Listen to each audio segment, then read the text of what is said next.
Hello everyone, this is Marshall Gittler, Head of Investment Research here at FXPRIMUS, bringing you my European opening market comment for Friday, October 7th. Well, we had some incredible volatility overnight.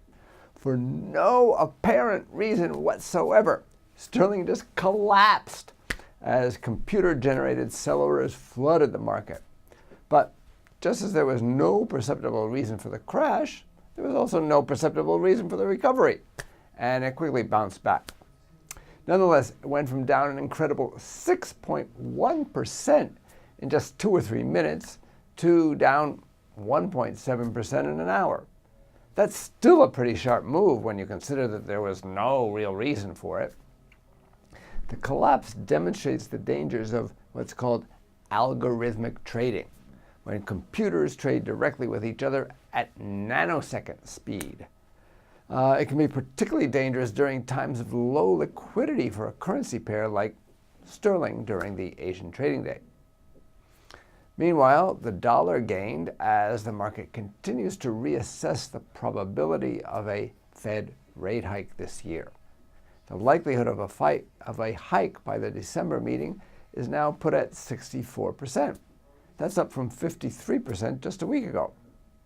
U.S. 10-year yields rose 4 basis points Thursday. That's supporting the dollar. Well, during the European day today, attention will focus still on the UK as British house prices, industrial production, and the trade balance are released. Now, the news isn't likely to be decisive either way, but it could be interpreted however the market wants.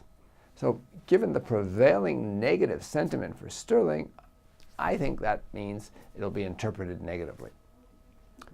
UK house prices are forecast to show no change from the previous month. Well, that's better than falling. Still, it shows limited confidence in the housing market. And with UK mortgage applications declining, it's not likely that prices will accelerate at any great speed in the future. UK August industrial production is a key piece of post-referendum data, as industrial production feeds directly into the GDP calculation. Now, the industrial production figures expected to show the same weak growth in production as it did in July, but within industrial production, manufacturing production is forecast to rebound after a substantial fall in the previous month. So if the market focuses on the industrial production data, the pound could fall further. But if investors look at the manufacturers, it could strengthen. I think that given the current mood, they'll be tempted to use these data as an excuse to sell further. The UK trade balance is expected to show a narrowing of the trade deficit, but it's still very wide. It's nothing to get excited about as the market discounts a hard Brexit that'll severely hamper many of the exporting industries, particularly the finance industry. So all that news should, I think, be interpreted negatively for sterling.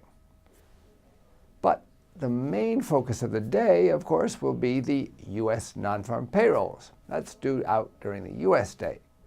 For my view on the non-farm payrolls, please watch my North American opening market comment.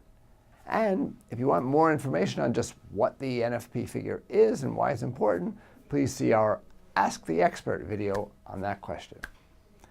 This is Marshall Gittler, Head of Investment Research at FXPRIMUS. Get more market insights on our education pages and turn your trading ideas into action with FXPRIMUS, the safest place to trade.